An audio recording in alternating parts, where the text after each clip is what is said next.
पाठ क्रमांक 6।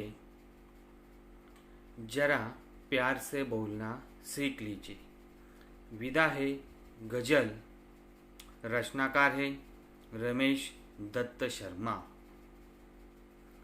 सभी ने पन्ना नंबर 14 निकालना है। देखिए रचनाकार का परिचय। जन्म 1939, जलेसर एटा उत्तर प्रदेश। मृत्यु 2012। शर्मा जी 50 वर्षों से पत्र, पत्रिकाओं, रेडियो और टीवी के माध्यम से वैज्ञानिक दृष्टिकोण का प्रचार प्रसार करते रहे। इस रचना के संबंधी प्रस्तुत गजल के शेरों में शर्मा जी ने प्रेम से बोलना, सही समय पर बोलना, बोलने से पहले विचार करना, आत्मनियंत्रण रखना, मधुरभाषी होना आदि गुणों को अपनाने के लिए प्रेरित किया है। आपका मानना है कि हमेशा होठ सीकर बैठना उचित नहीं है, आवश्यकतानुसार आक्रोश प्रकट करना भी जरूरी है। अपने विचार शर्मा जी यहाँ पर बताते हैं। जरा प्यार से बोलना सीख लीजिए। यह कविता रमेश दत्त शर्मा द्वारा लिखी है। कविता की अंतिम 4 पंक्तियों के अर्थ में कवि कहना चाहते हैं, हमें हमेशा प्रेम की वाणी का प्रयोग करना चाहिए, सबके साथ प्यार के साथ बोलना चाहिए। सामने वाला हमसे अच्छे से बात नहीं कर रहा हो तो हमने उससे प्यार की भाषा का प्रयोग करके बात करनी चाहिए। जब हम गलत कर रहे होते हैं तो हमें अपने आप को भी टोकना चाहिए।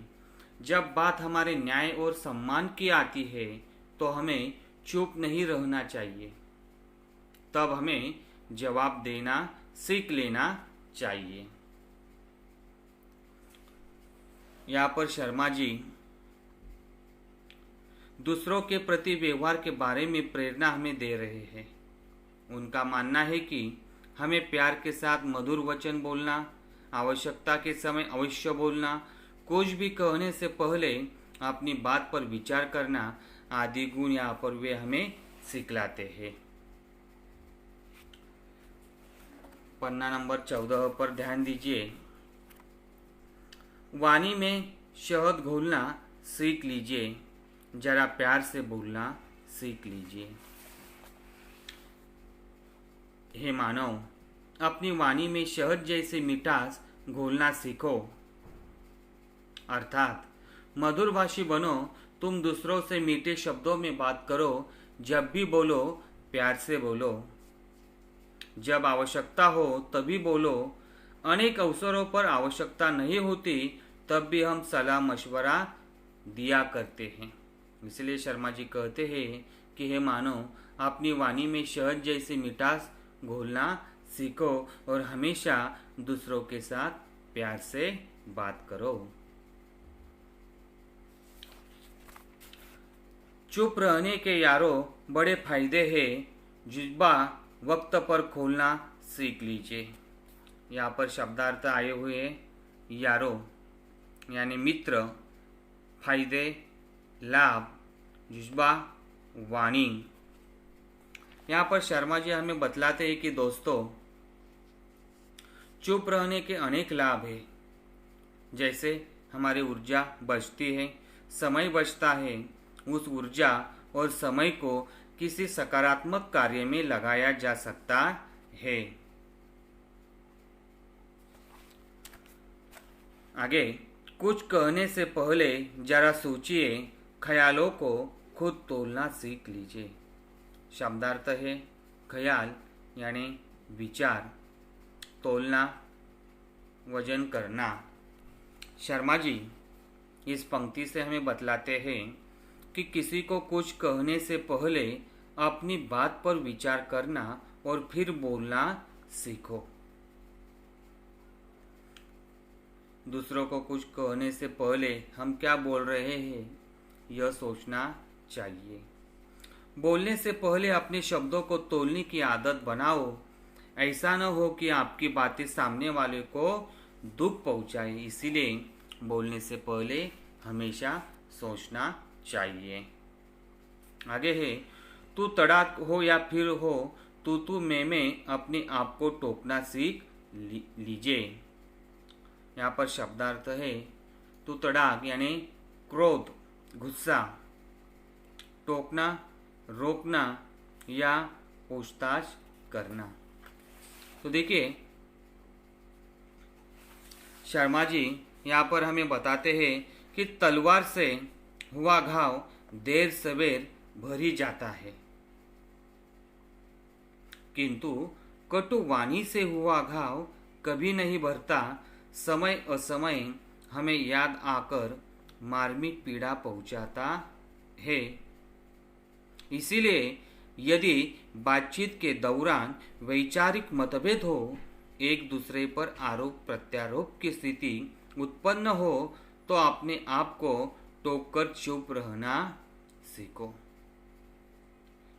शर्मा जी यहाँ पर अत्यंत महत्वपूर्ण बात उन्होंने कही है कि एक दूसरे पर आरोप प्रत्यारोप की स्थिति जब निर्माण होती है तो अपने आप को टोककर हमें चुप रहना आना चाहिए और हमेशा दूसरों के साथ प्यार से बात करनी चाहिए।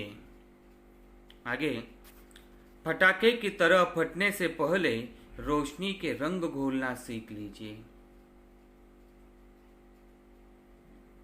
यहाँ पर भी शब्दार्थ आया है पटाखे, यहाँ पर अर्थ है गुस्सा, रोशनी, सही राह दिखाना। शर्मा जी यहाँ पर हमें बतलाते हैं कि मित्र किसी भी परिस्थिति में दूसरे पर क्रोध में फट पड़ने के स्थान पर प्यार का प्रकाश फैलाना कहीं उचित है, क्योंकि क्रोध की प्रतिक्रिया में क्रोध ही मिलेगा और बात हाथ से निकल जाएगी। यह तथ्य कभी नहीं भूलना चाहिए कि कड़वी बोली हमेशा संबंध बिगाड़ती ही है। इसीलिए दूसरों के साथ प्यार से ही बोलना चाहिए, कभी भी गुस्सा नहीं होना चाहिए, कड़वी बातें नहीं करनी चाहिए। अगर हम प्यार से बोलेंगे तो हमारा काम जल्दी हो जाएगा, कड़वाहट से बोलेंगे तो हमारा काम बनेगा नहीं। आगे, कटु वचन तो सदा बोते हैं काटे, मीठी बोली के गुल रोपना सीख लीजिए। यहाँ पर शब्दार्थ देखिए, कटु यानी कड़वे, गुल यानी फूल, रोपना यानी पौधे लगाना। यहाँ पर शर्मा जी हमें कहते हैं कि कटु वचनों से कांटे ही मिलते हैं। अगर हम कटुता से बात करेंगे तो हमें कांटे ही मिलेंगे। कटु वचन ऐसे बीज है जिनके फलस्वरूप कांटों रूपी फसल ही मिलती है। अगर हम कांटे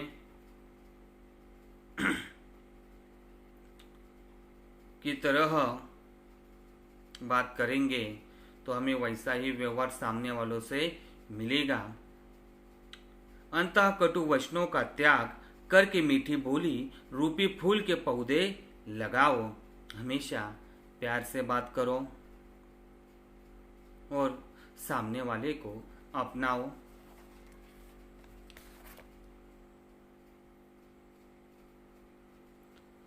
आगे, बात बेबात कोई चूमने लगे तो बदलकर उसे मोड़ना सीख लीजिए। शब्दार्थ देखिए, बेबात बिना बात के यानी कारण न होते हुए, मोड़ना भूल जाना। यहाँ पर प्रश्नकार शर्मा जी हमें बताते हैं कि यदि बात करते करते कोई ऐसा प्रसंग आ जाए कि किसी की बात आपको या आपकी बात दूसरों को चुभने लगे तो बात को प्यार के मोड़ पर लाना सीखो। उसके साथ झगड़ा मत करो ताकि वातावरण की कटुता दूर हो जाए। यह सब हमें सीखना चाहिए।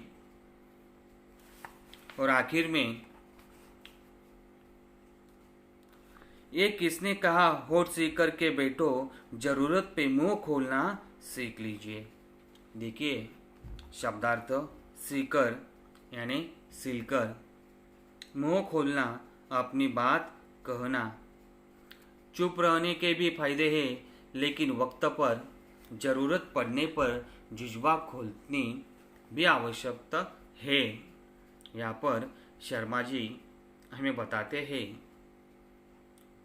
पर साथ ही इस बात का भी ध्यान रखना चाहिए कि हमें अनुचित बात पर होठ सीकर यानी चुप भी नहीं बैठना चाहिए। कहीं कोई किसी प्रकार का अन्याय कर रहा हो या अत्याचार हो रहा हो तो उस समय चुप रह जाना भी अन्याय ही होगा। हमें ऐसी परिस्थिति में डटकर जोरदार शब्दों में उसका विरोध करना चाहिए। अगर कहाँ पर अन्याय हो रहा है, अत्याचार हो रहा है, तो हमें चुप नहीं बैठना, उसका मुकाबला करना है, उसका सामना करना है। यह अत्यंत महत्वपूर्ण बातें शर्मा जी ने जरा प्यार से बोलना सीख लीजिए इस गजल के माध्यम से हमें बताई है।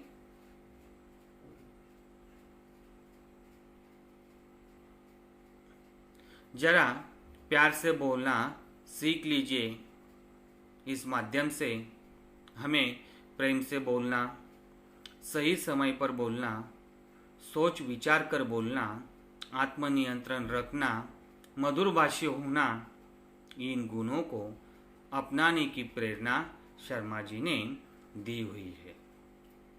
धन्यवाद।